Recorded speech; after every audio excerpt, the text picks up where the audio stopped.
దీర్ఘరోగంతో బాధపడుతున్నటువంటి, నారుకురుపుతో బాధపడుతున్నటువంటి ఒక భక్తుడిని బాబా వారు కాపాడారని మనం సచరిత్రలో చదివాం, విన్నాం. అంటే అర్థమేంటి? అనుకోకుండా ఎదురయ్యేటువంటి అనారోగ్యం అనేటువంటి ఆపద నుంచి బాబావారి అనుగ్రహం మీద మన మీద పడితే మనం సులభంగా అందులోంచి బయటపడగలం. ఇది ఒక ప్రమాణం ఉంది. రెండవది, కర్మ ద్వారా మనకు సంక్రమించేటువంటి ఇంకొక ప్రమాదం ఏంటంటే అల్పాయుష్ ఉంటుంది. ఇంకా దారుణం ఏంటంటే ఆ అల్పాయుష్ కనుక బిడ్డలకి వస్తాయి, అది నరకం. నరకం అనేది ఎక్కడ ఉంటుందంటే, నేను అంటాను, మన కళ్ళ ముందే మన బిడ్డలు కన్నా దూరం అవుతూ ఉంటే అది శాశ్వతమైన నరకం.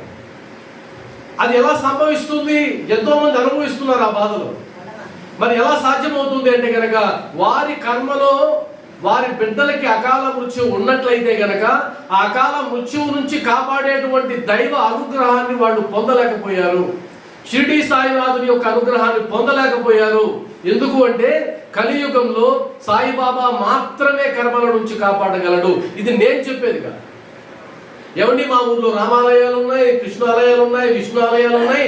వారందరికీ సాధ్యం కానటువంటిది బాబా వారికి ఎలా సాధ్యమవుతుంది అని అంటే కనుక, అది శివుడు పార్వతికి జరిగినటువంటి సంవాదంలో పార్వతీదేవి అడిగినటువంటి ప్రశ్నకు, నాథ, మానవులందరూ కర్మబద్ధులై జీవించవలసిందేనా, కర్మని అనుభవించవలసిందేనా అన్నప్పుడు పరమేశ్వరుడు చెప్పినటువంటి సమాధానం ఏంటంటే, వారికి ఒకే ఒక్క మార్గం ఉంది. ఆ మార్గం ఏంటంటే సద్గురువుని ఆశ్రయించాలి.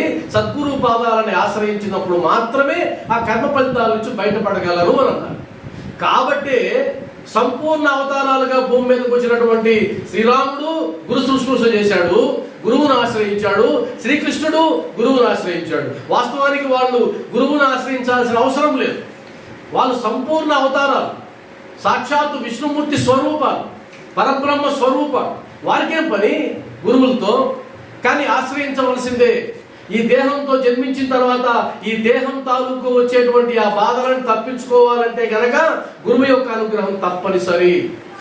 ఆ గురువు యొక్క అనుగ్రహాన్ని పొందలేనప్పుడు వచ్చేటువంటి ఆ దీర్ఘవ్యాధుల రూపంలో వచ్చే అనారోగ్యం కానీ, అల్పాయుష్ రూపంలో వచ్చేటువంటి ఆవేదనను కానీ నువ్వు తప్పించుకోలేవు.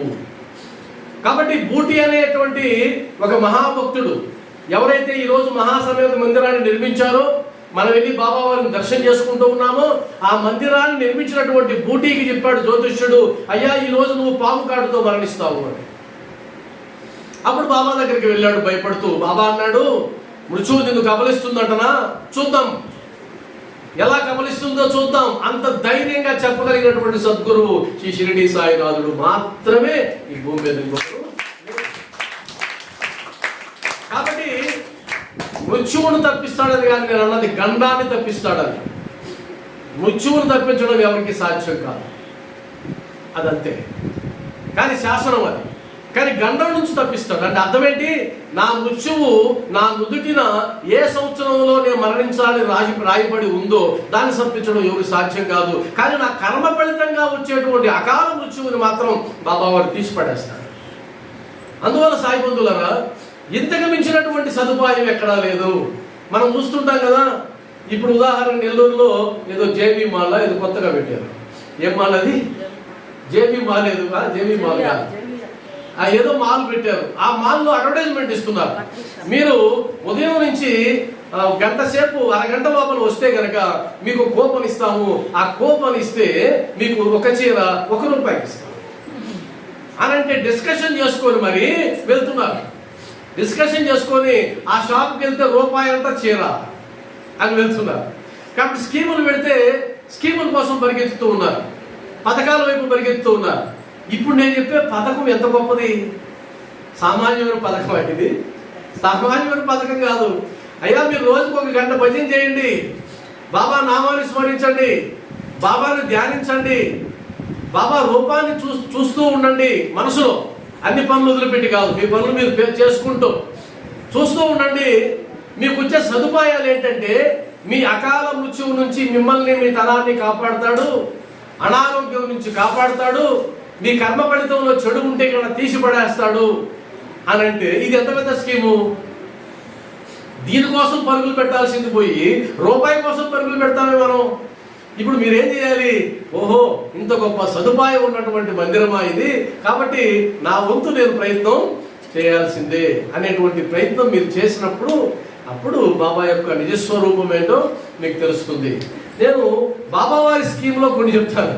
ఇప్పుడు బాబావారి స్కీమ్ ఉంది కదా, ఆ స్కీమ్లో కలిగే ఉపయోగాలు ఏంటంటే, మీరు కనుక బాబావారిని మీ సద్గురువుగా, మీ తలరాతని మార్చగలిగినటువంటి సమర్థుడు ఈయన అని నమ్మి ఆయనకు శరణాగతి అయ్యి మీ జీవితాన్ని ఆయన పాదాల ముందు పెట్టి, బాబా నీ ప్రసాద భావనతో నేను జీవించదలుచుకున్నాను, ఇక నా జీవితం నాది కాదు మీదే, నా బిడ్డలు నా బిడ్డలు కాదు మీ బిడ్డలే అని అనగలిగితే, అలా అన్నవారు ఒకరు ఉన్నారు సచ్చరిత్రలో, సపత్నేకర్ అంటారు ఆయన్ను.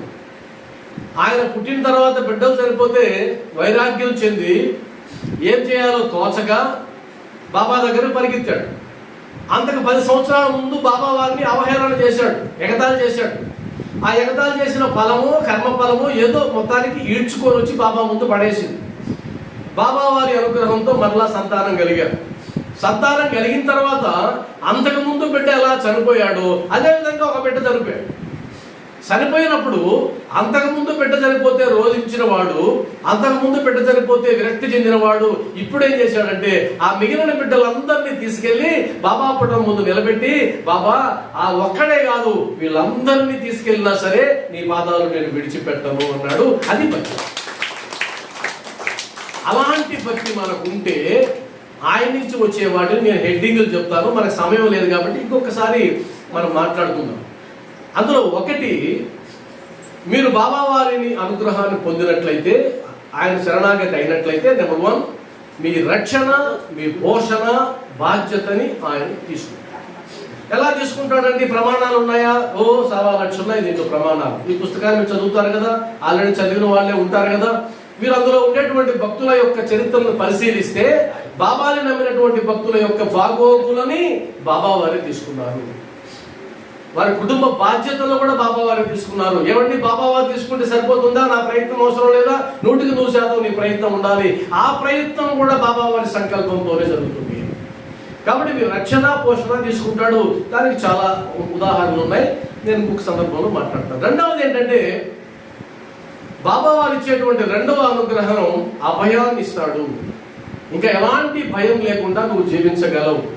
ఈ రోజుల్లో మీరు ఏ గడపకి వెళ్ళైనా తట్టండి, ఏ వ్యక్తినైనా పరికించండి, పరిశీలించండి, నిత్యం ఏదో ఒక ఆందోళనతో, ఒత్తిడితో, భయంతో బతుకుతున్నారు కాదా?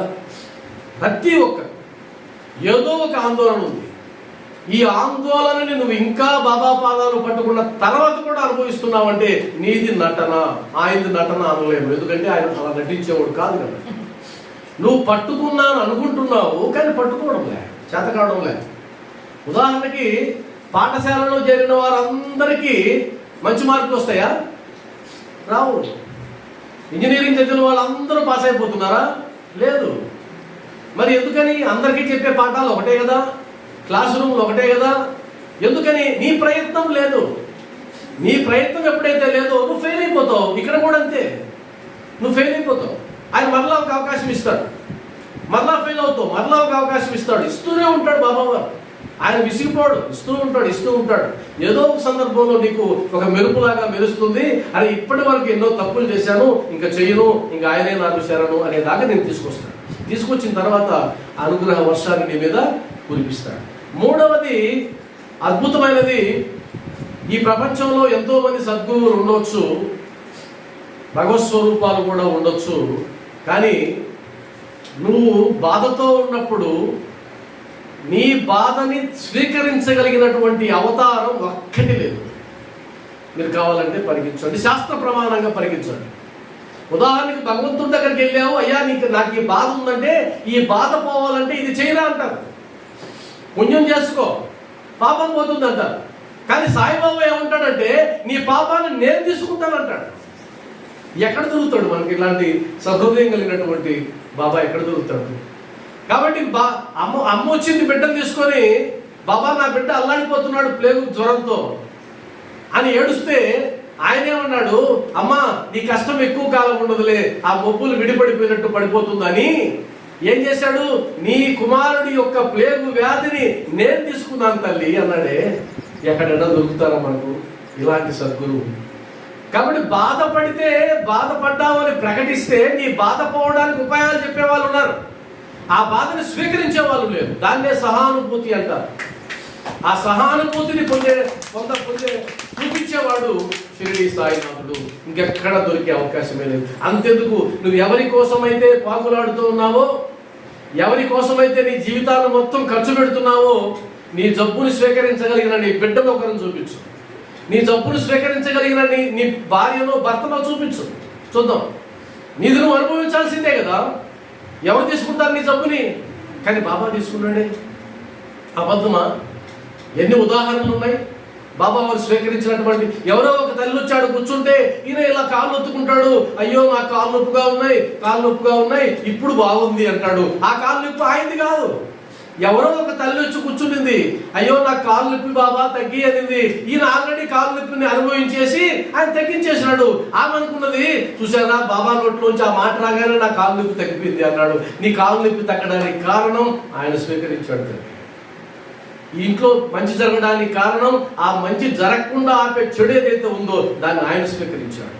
ఎక్కడో కొలిమిలో పడుతుండేటువంటి బాలుని కాపాడడానికి దునిలో చేయి పెట్టాడు. అది అందరికీ తెలిసిన కదే.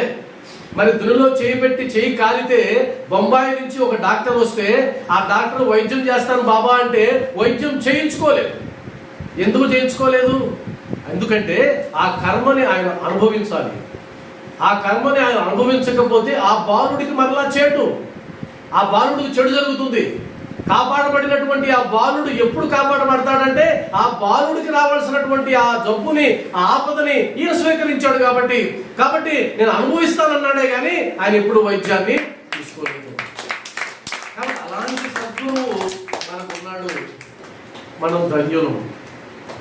అందువల్లనే ఇంకొక విషయం కూడా, నాలుగోది, భరోసా ఇవ్వడం, అభయాన్ని ఇవ్వడం, ప్రేమ చూపించడం, మన వ్యాధుల్ని స్వీకరించడమే కాదు, బాధ్యతను కూడా తీసుకుంటాడు బాబావారు. ఒకవేళ మనం తప్పు చేస్తే ఆ తప్పుకి కఠినంగా శిక్షించేటువంటి మార్గం కూడా బాబావారు చూస్తాడు. నువ్వు బాబా మార్గంలో వెళ్తుంటే నీ ఇష్టం వచ్చినట్టు ప్రవర్తించడానికి వీల్లేదు. ఒకవేళ నువ్వు ప్రవర్తించాలని చూసినా ఆయన ఒప్పుకోడు. భగవంతరావు క్షీరసాగర్ అనేటువంటి ఒక భక్తుడు భగవంతుడికి నైవేద్యం పెట్టడం మానేసి, ప్రసాదం పెట్టడం మానేస్తే, పూజ చేయడం మానేస్తే, అతను షిరిడీకి వచ్చినప్పుడు బాబావారు ఏమన్నారు, వీడి తండ్రి నా భక్తుడు, వీడు పూజ చేయకుండా ప్రసాదం పెట్టకుండా ఆ విఠలుణ్ణి నన్ను వస్తు పెట్టాడు, కాబట్టి వాడిని ఇక్కడికి ఈడ్చుకుని వచ్చాను, నువ్వు చేసే తప్పు అని వీడిని హెచ్చరించి పంపిస్తాను అంటాడు. అంటే అర్థమేంటి? నువ్వు గనక తప్పు చేస్తే హెచ్చరించే బాధ్యతను కూడా బాబావారు తీసుకుంటారు. ఇన్ని సౌలభ్యాలు ఉండేటువంటి బాబావారిని మనం ఎంతగా ప్రేమిస్తే అంతగా. అయితే ఏమండి, కుటుంబ బాధ్యతలు ఉన్నాయి కదా, మరి ఆ బాధ్యతల్ని విడిచిపెట్టాలా? లేదు. బాబావారు ఎప్పుడు కూడా చెప్పలేదు. నీ కర్తవ్యాన్ని విస్మరించమని, సన్యాసం స్వీకరించమని, గృహస్థు ధర్మాన్ని విడిచిపెట్టి నా సేవ చేయమని ఏనాడు చెప్పలేదు, ఎవ్వరికి చెప్పలేదు. నీ బాధ్యతను నువ్వు చేసుకో, నీ కర్తవ్యాన్ని నువ్వు నిర్వర్తించు. ఈ దేహంతో ఏ అనుబంధాలైతే నిన్ను పెరవేసుకున్నాయో వాటన్నిటినీ నువ్వు కృతజ్ఞురాలుగా చేయాల్సిందే, వాటిని పాటించాల్సిందే. సేమ్ టైం వీటన్నిటినీ నా దగ్గర చేయించేవాడు బాబావారు అన్నటువంటి ఎరుకతో నువ్వు ఉండాల్సిందే. అందువల్లే ఆదిశంకరాచార్యులు భజగోవిందంలో అద్భుతమైనటువంటి ఒక మాట చెప్పారు. ఆయన చెప్పింది ఏంటంటే, నాయన నువ్వు కుటుంబ సంబంధాల చుట్టూ తిరుగుతున్నావు, మంచిదే. బాబావారు కూడా కుటుంబ బంధాలను తప్పించుకోమని చెప్పలేదు. అయితే ఒక్కటి గుర్తుపెట్టుకో, అదేంటంటే యావత్ పవనో నివసతి దేహే తావత్ పృచ్ఛతి కుశలం దేహే.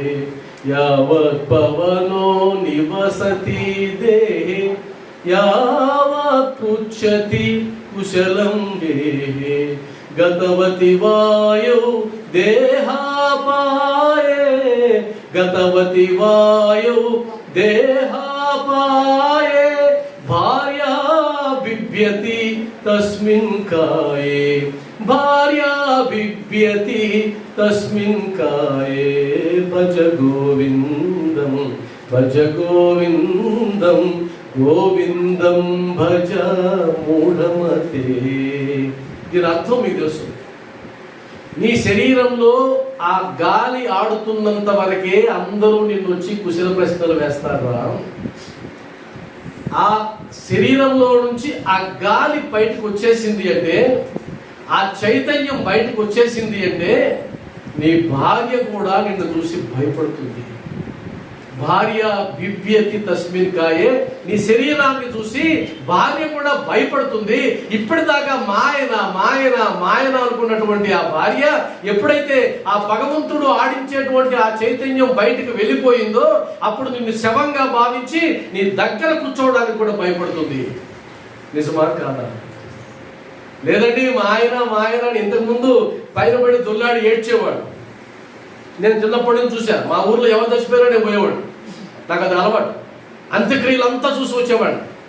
కానీ ఈ మధ్యకాలంలో చూస్తే ఆ పెట్టెలో పెట్టేస్తున్నాడు. పైన పడి ఏడ్చేదాన్ని కూడా లేదు. ఆ పెట్టెలో ఆయన ఉంటాడు, ఆయన ఎక్కడో దూరంగా ఉంటాడు. దానికి సంబంధించిన ఒక కథ మీకు చెప్తాను. ఒకరు ప్రేమించి వివాహం చేసుకున్నారు. అటువైపు వాళ్ళు వీళ్ళతో సంబంధం లేదు, ఇటువైపు వాళ్ళకి సంబంధం లేదు. ఈ మధ్య జరుగుతున్నాయి కదా ప్రేమ వివాహాలు. రోజు ఆయన ఉద్యోగానికి వెళ్ళేది, ఉద్యోగం చేసుకొని వచ్చేవాడు, సాయంత్రం 5 గంటల ఇంటికి వచ్చేవాడు. అది రోజు జరుగుతూ ఉండేది. ఈమె ఎదురు చూసేది, రోజు ఎదురు వచ్చేది, సాయంత్రం ఎదురు చూసేది. ఒకరోజు సాయంత్రం 5 గంటలకి వాకిట్లో కూర్చునింది, మా ఆయన వస్తాడని. ఆయన రాలేదు. 5 అయింది, 5:30 అయింది. వాళ్ళ మిత్రులకు ఫోన్ చేసింది, ఏమండి మా ఆయన రాలేదు అంటే, బయలుదేరాడు మా ఆఫీస్ నుంచి 5 గంటలకి అన్నాడు. మరి రాలేదే, వస్తాడు లేండి ఎక్కడికి పోతాడు అన్నారు. 6 అయింది, రాలా. 6:30 అయింది, భయం పట్టుకునింది, టెన్షన్ పడిపోతుంది, అందరిని అడుగుతా ఉంది. 7 అయింది, ఫోన్ వచ్చింది. ఫోన్లో వాయిస్, అమ్మా ఎవరు మీరెవరండి? ఇదిగో ఈ నంబర్ ఎవరిది అంటే, మా అయింది. అవునా తల్లి, యాక్సిడెంట్ అయింది, స్పాట్లో చనిపోయాడు. ఈ అడ్రస్ చెప్పండి, తీసుకొస్తాం. ఈ అమ్మాయికి ఏం మాట్లాడాలి అర్థం కాదు. ఎవరికో ఫోన్ ఇచ్చింది, వాళ్ళ అడ్రస్ చెప్పారు. అరగంటకంతా శవం వచ్చింది, తీసుకొచ్చి పడుకోబెట్టారు. అటువైపు వాళ్ళు లేరు, ఇటువైపు వాళ్ళు లేరు. ఆ చుట్టుపక్కల ఉన్న వాళ్ళందరూ వచ్చారు. పాప అన్యోన్యమైన జంట కదా, కొత్తగా పెళ్ళయింది కదా, వచ్చారు. ఒక్కొక్కరు వస్తున్నారు, అయ్యో అని జాలి చూపిస్తున్నారు, కాసేపు కన్నీళ్ళు పెట్టుకుంటున్నారు, అక్కడి నుంచి వెళ్ళిపోతూ ఉన్నారు. వెళ్ళిపోతారు కదా ఇళ్ళకి. రాత్రి 9 అయింది, 2-3 ఉన్నారు. 10 అయింది, ఎవరు లేరు, ఒక్కడే ఉన్నాడు పెద్ద ఆయన, ఒక ఆయన ఆ ఏరియాలో పెద్ద ఆయన. కొద్దిసేపు తర్వాత ఆ పెద్ద ఆయన పైకి లేచాడు. తాత నువ్వు కూడా వెళ్తున్నావా? వెళ్ళాలి కదమ్మా, ట్యాబ్లెట్లు వేసుకోవాలి. తాత ఉండు తాత. ఎందుకమ్మా? భయం వేస్తుంది తాత. భార్య బిభ్యతి తస్మిన్ కాయే. మరి ఇన్ని సంవత్సరాలు నువ్వు కాపురం చేసావు కదా, అదే ఇంట్లో మీ ఇద్దరే ఉన్నారు కదా, అదే ఇంట్లో ముచ్చట్లాడుతున్నారు కదా. ఈరోజు ఎందుకు భయం వేస్తుంది? ఎందుకు భయం వేస్తుందంటే, నువ్వు జీవించడానికి, నువ్వు మాట్లాడటానికి, నువ్వు బ్రతకడానికి ఏ చైతన్యం అయితే లోపల ఉందో, ఆ చైతన్యం దాటిన తర్వాత నీ బతుకది. దాన్ని గుర్తించి జీవించు. అది గుర్తించని పక్షంలో గనక నీ జీవితం వృధా అయిపోతుంది. భార్యాభర్తల మధ్య మంచిదే, ఉండాల్సిందే. అదే క్రమంలో భగవంతుడు అనేవాడు ఒకడు ఉన్నాడు. వాడు లేకపోతే నేను లేనన్నటువంటి ఆ ఎరుక కూడా నువ్వు కలిగి ఉండాల్సిందే. కాబట్టి కుటుంబ బంధాలు గొప్పవి, వాటిని పాటించాలి. అదే సమయంలో మన బాధ్యతను కూడా, మన కర్తవ్యాన్ని, భగవంతుడికి సంబంధించిన కర్తవ్యాన్ని కూడా మనం చేయాలి. బంధువులారా, మనందరం బాబావారి దివ్య ప్రేమను పొందేటువంటి క్రమంలో ఉన్నాం. మీరు, నేను, అందరం. ఆయన అనుగ్రహం మన మీద ప్రసరించాలని, మన కుటుంబం మీద, మన బిడ్డల మీద, లోకం మొత్తం మీద. ఎందుకంటే మన సంస్కృతి లోకా సమస్త సుఖినో భవంతు సర్వే జన, అలాంటి సంస్కృతి. కాబట్టి అందరూ బాగుండాలని, అందులో మనం ఉండాలని కోరుకుంటూ, బాబా వారికి ఈ ఊరిలో స్థిరమైనటువంటి ఆశ్రయాన్ని ఇచ్చి ఆయన అక్కడ నిలిపినందుకు, అదే క్రమంలో అదే స్థిరమైనటువంటి నివాసం మీ హృదయంలో కూడా ఇవ్వాలని, మీ హృదయమే ఆయనకు శాశ్వత మందిరం అని గ్రహించి మీ హృదయంలో ఉండే భావాన్ని నిత్యం చూసుకుంటూ ఎంతవరకు ఆ భగవంతుడు మనకు ఆయుష్నిచ్చాడు అంతవరకు ఆయురారోగ్యాలతో అందరం కూడా ఉండాలని భావిస్తూ ఈ అవకాశం ఇచ్చినటువంటి బాబావారికి, బాబావారి రూపంలో మమ్మల్ని ఆహ్వానించినటువంటి శకుంతలమ్మ గారికి, ముఖ్యంగా ఈ గ్రామవాసులైనటువంటి మీ అందరికీ, బాబా బిడ్డలైన మీ అందరికీ ధన్యవాదాలు తెలియజేస్తున్నాను.